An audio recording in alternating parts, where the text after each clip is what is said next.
Y todos terminamos un año y todos empezamos un año y todos pasamos por procesos difíciles, y los procesos difíciles son los mejores para acercarme a Dios. Hace años atrás entendí y armé una frase que me acompaña y me hace pensar. Si no paso por situaciones difíciles, no puedo conocer al Señor, porque las situaciones difíciles son las que me llevan a saber que no puedo hacer nada, solamente descansar en los brazos del amado Salvador. Es todo lo que puedo hacer. A partir del versículo 12, Pablo dice: quiero que sepáis, hermanos, que las cosas que me han sucedido han redundado más bien para el progreso del Evangelio, de tal manera que mis prisiones se han hecho patente en Cristo en todo el pretorio y a todos los demás, y la mayoría de los hermanos, cobrando ánimo en el Señor con mis prisiones, se atreven mucho más a hablar la palabra sin temor. Algunos a la verdad predican a Cristo por envidia y contienda, pero otros de buena voluntad. Los unos anuncian a Cristo por contención, no sinceramente, pensando añadir aflicción a mis prisiones. En cualquier momento le pido a alguien que siga,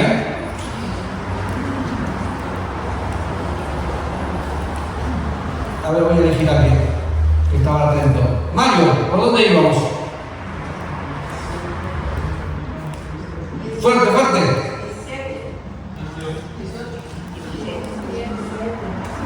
17, usted aquí era el 17.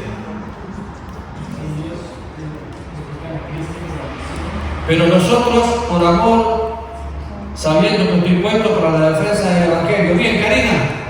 Que pues, que no obstante de todas maneras,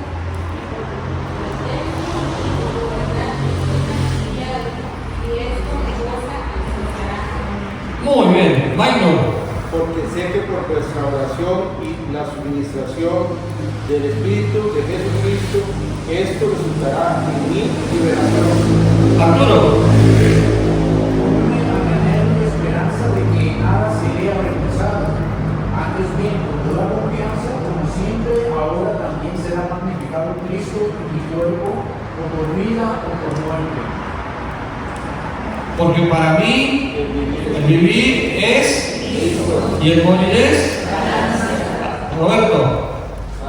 Si el vivir en la carne resulta para mí el beneficio de la obra, no sé entonces qué es correcto. Más bueno. Fuerte. Porque ambas cosas estoy puesto en efecto, teniendo deseo de partir y de estar con Cristo, lo cual es muchísimo mejor. Manuel. Pero quedar en la carne es más necesario por causa de vosotros. A ver. Gloria.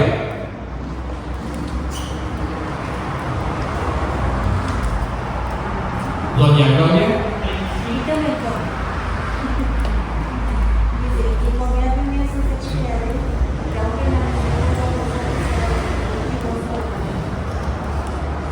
Bien, por si no escucharon de ahí, y confiando en esto sé que quedaré y que aún permaneceré con todos vosotros para vuestro provecho y gozo de la fe. Carla. Para que aún de vuestra gloria de mí en Cristo Jesús, con mi presencia otra vez entre vosotros. Carmen. solamente que os contentéis con el vino del Evangelio de Cristo, para que sea que nada haremos o vuestros oiga de vosotros los vecinos de nuestro Espíritu, compartiendo unánimes por la muerte del Evangelio. Amén. Carolina. Y en nada ignorados por los que se ponen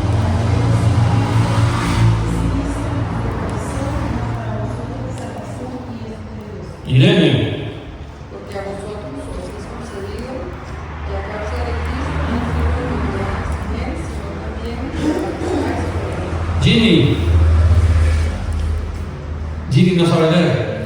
Sí, no puede leer, claro. Bueno, teniendo el mismo conflicto que habéis visto en mí y ahora oís que hay en mí. ¿Se dan cuenta que es una manera de que estemos atentos? Porque a veces cuando se está leyendo, uno se pone a papar bocas ahí, no sabe ni por dónde va, pero nos obligó esto un poquito. Ahora, definitivamente vamos a compartir y para que usted se acuerde, lo primero, el propósito de la prisión. ¿Se va a acordar? Con penas en todas, el propósito de la prisión. El segundo, la preeminencia de Cristo. El tercero, el problema de la identidad. El problema de la identidad. Y el cuarto, los padecimientos. ¿Quién se nos acuerda? ¿Cuál es el primero? El propósito de la prisión. La preeminencia de Cristo. El problema de la identidad. Un problema que enfrentamos mucho en la iglesia. Y cuarto, el padecimiento. ¿Sí? Bien, vamos a pensar en el propósito de la prisión, pero empezamos diciendo en el versículo 12: quiero que sepan, hermanos, que las cosas que me han sucedido han sido para el progreso del Evangelio. ¿Qué le sucedió a Pablo? ¿Quién era Pablo antes de ser Pablo? Un perseguidor de la iglesia. ¿Qué más? ¿Era una persona importante, de influencia? Claro. ¿Dónde se había criado Pablo y dónde había estudiado? A los pies de Gamaliel. Era una persona que... ¿Por qué podía perseguir a la iglesia? Porque tenía conocimiento y porque había sido criado en la ley. Si ustedes se acuerdan o leen el capítulo 3, dice irrepresible, circuncidado, ya todo el currículum de Pablo. Entonces, claro que era importante, pero ¿qué le sucedió después?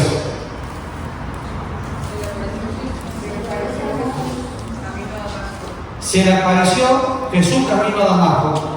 Hay un momento en la vida de Pablo que fue traumático, más allá de la salvación. Pablo tuvo que autorizar la muerte de alguien. ¿De quién? Estaba a los pies de Saulo, la ropa, y él autorizó la muerte de Esteban. Y yo no tengo ninguna duda que el ver morir a Esteban de la manera que Esteban murió, en semejanza a Cristo, impactó su vida. Después se encuentra con el Señor. Una vez que Pablo se encuentra con el Señor, ¿qué es lo que era caracterizado en su vida? No, él vivía para Cristo, pero tuvo algunos problemas. Las cosas que me han sucedido. Lo golpearon, le pegaron muchas palizas. Cuando Pablo llegaba a un lugar, a un pueblo, ¿a dónde es el primer lugar que iba? ¿Qué iba a hacer a las sinagogas? Se sabía que iban a golpear. Él había sido enviado a los gentiles, pero él amaba a su pueblo. Después pasó por diferentes juicios. Estuvo preso.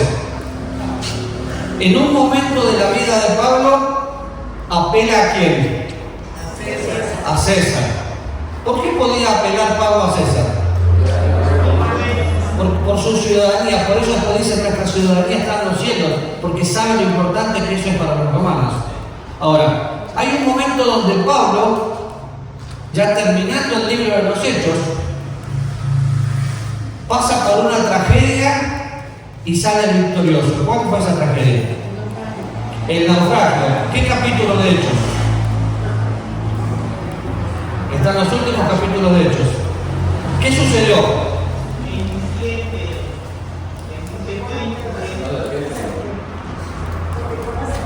Lo picó la serpiente, pero antes de eso hubo un problema terrible. No confiaban en él, tuvieron que confiar en él y bajaron a una isla. ¿Cómo se llama la isla?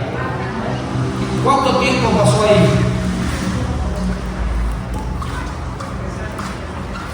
¿Cuánto tiempo pasó ahí?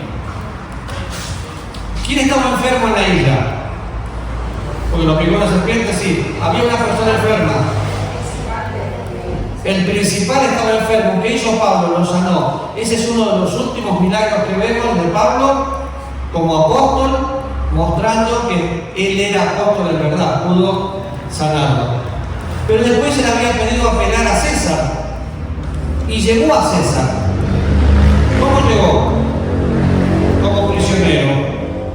Ahora, cuando alguien llegaba como prisionero, si bien le dieron libertad para predicar y demás, problemas, lo tenían encadenado a un soldado.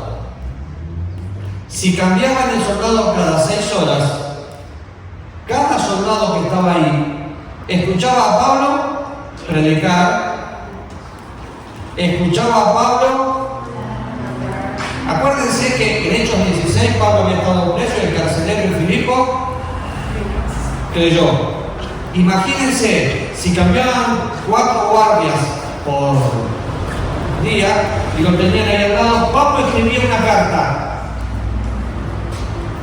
El hombre que estaba ahí tenía que escucharla.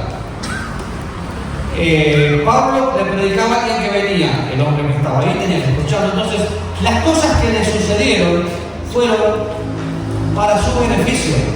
Pablo tenía una mente sencilla y no se fijaba en lo que Dios no hizo. Glorificaba a Dios por lo que Dios sí hizo. Así que las cadenas para Pablo, como dice atrás, son testimonio ante el mundo. ¿Dice eso? Sí, se ve. Las cadenas son testimonio ante el mundo. Y Pablo afirma que lo que le sucedió sirvió para el progreso del Evangelio. Y es interesante esa palabra, progreso, porque Pablo había sido llamado a compartir el mensaje de la gracia de Dios y la iglesia, que era un misterio escondido, tenía que ser revelado. Bueno, vemos en el capítulo 3 eso. De hecho, es muy importante que lo grabemos desde ahora para siempre. La iglesia no es Israel y no tiene nada que ver con Israel. A Israel se le prometieron cosas terrenales, a nosotros celestiales. Y pensaba yo en los guardas, los guardias que estaban allí tuvieron que conocer el Evangelio. Ahora, hoy, si ellos conocían el Evangelio, iban a su casa y compartían: mira, hay un loco que está preso que me habló de esto. Entonces el Evangelio podía empezar a correr. ¿Por qué? Porque una persona le hablaba a otra persona así del valor.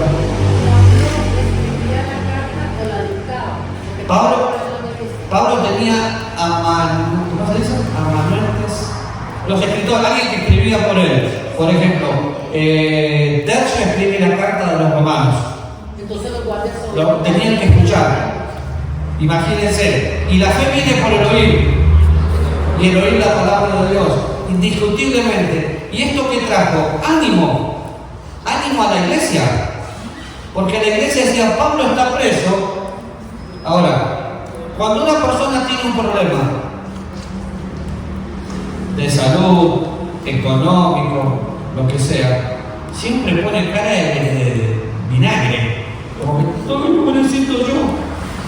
Pablo no hizo eso. No dijo pobrecito yo. Y con las cosas que me sucedieron fueron para el progreso del Evangelio. El problema que usted está teniendo de salud, económico, falta de trabajo, con un hijo, con su matrimonio, puede ser un fracaso si usted lo maneja, o un instrumento para la gloria de Dios si Dios lo maneja. Ánimo, sí. Cuando la iglesia ve la firmeza de Pablo, ¿qué hicieron los hermanos? Según dice la Biblia acá, cobraron ánimo. Recuerden que el ánimo es una decisión de mi voluntad. Yo veo algo y yo mismo me animo porque tengo el gozo de Dios, y el gozo de Dios es mi fuerza. Así que cuando pensamos en el propósito de la prisión, claro, las cadenas de Pablo fueron testimonio al mundo. Nosotros seguimos leyendo su carta hoy. Las cadenas de Pablo animaron a la iglesia, le dieron firmeza y le dieron valentía, y a nosotros nos tiene que pasar lo mismo. Y definitivamente Dios no desperdicia nada, ni siquiera su dolor ni mi dolor, aún en las situaciones difíciles. ¿Cuál es su cadena? Porque Pablo estaba encadenado a un soldado, y ese soldado fue edificado o alcanzado para Cristo. ¿Cuál es su cadena? Porque podemos estar aún en el hospital, ¿sí? Ahora, vamos con la segunda, la prisión, la preeminencia. ¿La preeminencia de quién? De Cristo. Y dos cosas que vemos ahí. Pablo no se enfoca en su reputación, sino en que Cristo sea anunciado. La segunda, que lo hemos tratado por varios domingos, para mí el vivir es Cristo y el morir es ganancia. Pablo no tenía interés en morir. Sabía que podía quedarse y era beneficioso, o que podía irse y era beneficioso. Pero la tenía súper clara. Entonces, cuando pienso esto y yo anotaba algunas cosas, Pablo analiza las motivaciones de quienes predican, porque algunos predicaban a Cristo por envidia, otros por contienda. Ahora, lo que le pasó a Pablo también pasa hoy. Todos los que estamos acá o hemos sufrido o hemos escuchado de alguna persona, así porque aquel se hizo rico predicando el Evangelio, o este lo hace. Lo importante es que se predique el Evangelio. Yo no tengo que estar de acuerdo con todas las doctrinas o los predicadores, pero si predican el Evangelio y la gente sabe, está bien. No me pidan a mí que yo esté de acuerdo doctrinalmente con todos, porque ni siquiera, si pongo 4 bautistas hay 6 opiniones diferentes. Entonces definitivamente si pongo un bautista y un pentecostal o alguna otra denominación, no secta, no voy a estar de acuerdo. Pero si el Evangelio es predicado, está bien. Y Cristo tiene que ser predicado. Ahora, esto nos tiene que dar a nosotros algo. La iglesia local, la iglesia de Redevi necesita tener unanimidad. Y vamos a predicar el Evangelio de la gracia de Dios para glorificar a Cristo. No para decir, yo gané tantas personas, porque en realidad yo no gano nada. Ahora, es interesante pensar en la madurez que Pablo tenía. ¿Por qué? Porque si voy al capítulo 3, Pablo tenía mucha reputación, pero no lo utilizó. Ninguno de los que estamos aquí, por más conocimiento bíblico que tengamos o teología que conozcamos, eso no nos sirve de nada si no lo ponemos en práctica. ¿Por qué? Porque puedo hablar mucho, pero los verdaderos caballos se ven en la cancha. Los buenos jugadores se ven en los partidos. Qué fácil es jugar el fútbol en la televisión, mirando la televisión, somos todos buenos. Pero así como Pablo lo practicó, usted y yo, no importa el problema que tengamos, tenemos que alcanzar personas con el Evangelio de Jesucristo. Pablo dice en Filipenses 2:16, asidos a la palabra de Cristo, aferrados a su palabra. Y definitivamente es un grito de victoria cuando él dice, para mí el vivir es Cristo y el morir es ganancia. Cuando pienso en eso, si vivo, quiero vivir para servirle. Y estoy pensando en un versículo que está en Hechos que dice, en Él nos movemos y en Él somos. Nos fusionamos con Cristo en el momento de ser salvos. Así que en Él nos movemos y en Él somos. No importa nuestra reputación, no importa lo que nosotros conozcamos. Así que la prisión, Cristo tiene que ser glorificado, no importa la situación, pero hay un problema: identidad. Lo hemos tratado varias veces aquí. El problema de la iglesia de Cristo hoy es falta de identidad. Con todo respeto, hay gente que es más bautista que cristiano, hay gente que es más pentecostal que cristiano. Esto no es aprisa o la liga para que yo me identifico con Cristo. Entonces, antes de ser bautista, soy cristiano. Por eso, para mí, el vivir es Cristo. Y si usted se fija, el versículo 22, Pablo dice, mas si el vivir en la carne resulta para mí en beneficio de la obra, no sé entonces qué escoger, porque de ambas cosas estoy puesto en estrecho, teniendo deseo de partir y estar con Cristo, lo cual es muchísimo mejor, pero quedar en la carne es más necesario por causa de vosotros. Confiando en esto y sigue, porque sabe que es para provecho. Si me quedo, le sirvo. Si me voy, perfecto. ¿Por qué le tenemos que tener miedo al cielo? Yo no veo la hora de poder estar en un lugar donde no hay dolor, no hay sufrimiento, donde la presencia de Dios va a estar literalmente viviéndonos la cara. Pero claro, todos queremos vivir un poquito más. Pero si vamos a vivir, que nuestra vida sea para Cristo y en Cristo. Como dice el Señor, si yo le sirvo, es mi obra, porque Él me colocó en el ministerio. Y la pregunta comenzando el año es: ¿cuál es su ministerio? ¿Qué está haciendo para Dios? Porque para mí vivir es Cristo, sí, ¿qué estás haciendo? No me puedo tomar el ministerio a la liviana. Ay, hoy me siento enfermo, no voy a la iglesia, tenía algo que hacer, bueno, que alguien me reemplace. No. ¿Estás enfermo? Ven igual. ¿Por qué? Porque su gracia te va a sostener. Y lo digo con todo respeto, con toda autoridad, con todo cariño, y les voy a contar algo. El día 31, solamente lo saben algunas personas, fue un día muy difícil para mí. Yo me paré a enseñar con un mareo y una debilidad brutal. Pero ¿saben qué? A mí me hace bien estar acá, porque somos familia. ¿Quién se enteró? Se enteraron algunas personas como Carolina, por ejemplo, porque me vio y se dio cuenta. Obviamente, mi esposa. ¿Qué podía hacer? Señor, haz lo que quieras. Yo ya vine y a mí me toca enseñar. Yo podría haberle dicho al pastor Álvaro: no me siento bien, no voy. Eso es esquivar el bulto. ¿Qué es lo que necesitaba hacer? Entender mi identidad. Si digo que mi vida está escondida en Cristo y que su gracia es suficiente, no es teórico, tiene que ser práctico. Y disculpen que me ponga yo como ejemplo, pero lo mismo que pasa conmigo pasa con usted. Tenemos el mismo Dios. Entonces, Pablo nos aconseja varias cosas aquí. Si sé quién soy en Cristo, me comporto como es digno del Evangelio. Lo dice acá, para que aprobéis lo mejor, andando como es digno del Evangelio. Esa palabra digno, Pablo la utiliza también en Efesios capítulo 4, y es andar de acuerdo a quién soy.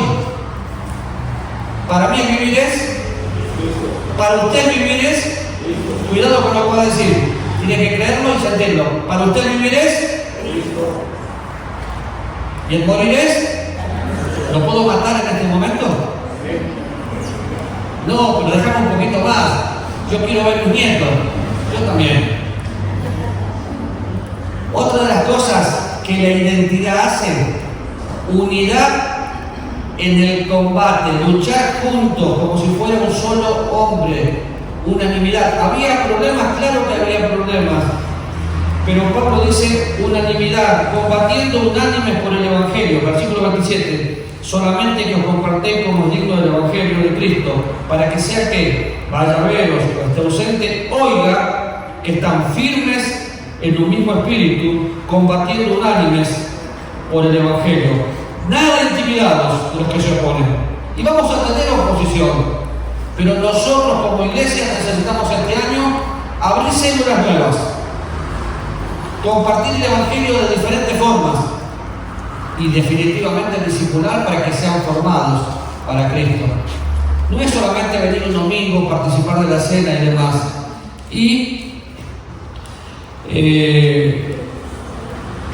pienso en la parte práctica, porque la parte práctica del versículo 29 dice: a vosotros os es concedido a causa de Cristo, no solo que crean en Él, sino también que padezcan. Yo sé que usted, al igual que yo, tiene un padecimiento. Puede ser físico, puede ser emocional, puede ser una duda espiritual, pero la tiene. Por eso Dios hizo la familia, su familia. ¿Por qué me congrego? ¿Porque es domingo? No. ¿Por qué tenemos el tiempo de café? Para conocernos y para estimularnos al amor y a las buenas obras. Pero tenemos dos privilegios: creer en Él, que es confiar, y padecer. Confiar y padecer. Ahora, porque vi que 2 o 3 estaban tomando nota. como una conclusión práctica más allá de lo que voy a poner ahí, con P. Perspectiva, prioridades y poder. Perspectiva, prioridades y poder. Bien, cuando pensamos en perspectiva, usted dice, ¿veo mis problemas como tragedia o como oportunidad? Contéstelo. ¿Veo mis problemas como una tragedia? ¡Ay, pobrecito, yo me enfermé! ¡Ay, es que no tengo dinero! ¡Es que no me alcanza el tiempo! Bueno, estoy viendo como el problema como lo que Dios va a hacer o como lo que yo puedo hacer. Si el tiempo no le alcanza, ¿de quién es el problema? ¿De Dios o suyo? Suyo, porque hizo su propia agenda. No la agenda, sí, Maynor, perdón. Padecer por él es cuando somos despreciados, ¿sí o no? No solamente despreciados. Estoy enfermo, no estoy. Estás padeciendo. Sí. Y no es un castigo. Puede ser una prueba. Y siempre Dios va a colocar pruebas mayores a las que vos podés soportar. Pablo murió enfermo. Pero si Timoteo murió enfermo. no reconozco que estoy padeciendo por él, para él. Y entonces sos un sonso. El que no reconoce, no se dice así, perdón. Entonces sos una persona con poco entendimiento. ¿Así está bien, Caleta? A ver, si yo padezco por pecado, ¿qué soy? Un tonto. Porque estoy padeciendo por la consecuencia de mi propio pecado. Y ojo, cuidado con los amigos de Job. ¡Ay, te está pasando eso! Tenés que analizar tu vida. No. Solamente usted y yo vamos a saber si lo que me está pasando es prueba o disciplina. Y la disciplina de Dios siempre me ayuda a acercarme y ser parte de su santidad. Dios no castiga a sus hijos, Dios disciplina. Entonces, el problema que usted está teniendo, justo estoy viendo una hermana que prefiero no nombrar, que está padeciendo un problema grave y ella decidió confiar en Dios y yo la veo bien. ¿Está curada? No, está sostenida por su gracia. Así que la perspectiva, ¿veo el problema o veo una oportunidad para que Dios trabaje? Decídalo usted. Prioridad. Si mi vida se resumiera hoy, ¿podría decir sinceramente que vivir es Cristo? ¿Podría decir que todos mis proyectos, todo lo que estoy viviendo, Dios los está controlando o los controlo yo? No, es que no voy a la iglesia porque tengo que trabajar el domingo. Pero si trabajas el domingo, ¿es extra o te lo están obligando? No es extra, no vayas. Si no te queda otra opción, está todo bien. Pero si es una extra para ganar un pesito más, poder Dios te lo va a dar. Y poder.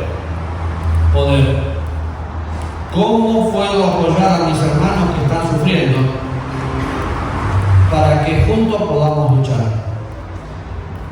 Una de las cosas que me propuse hacer fue que nos conozcamos, porque algunos de nosotros tenemos problemas y nadie lo sabe, y tenemos que aprender a ser moderados. Entonces, si usted lo tiene ahí, veo mis problemas como tragedia o oportunidad, mi vida se resume en vivir en Cristo. Toda esta pregunta, ¿cómo apoyo a mis hermanos en la fe? ¿Cómo los apoyo? No solo orando, quizás acercándose, dándole un abrazo. Y déjenme decirle que usted va a ser la respuesta de oración a alguien que no tiene algo. Y a veces no pasa por dinero. A veces yo vengo triste y alguien me da un abrazo y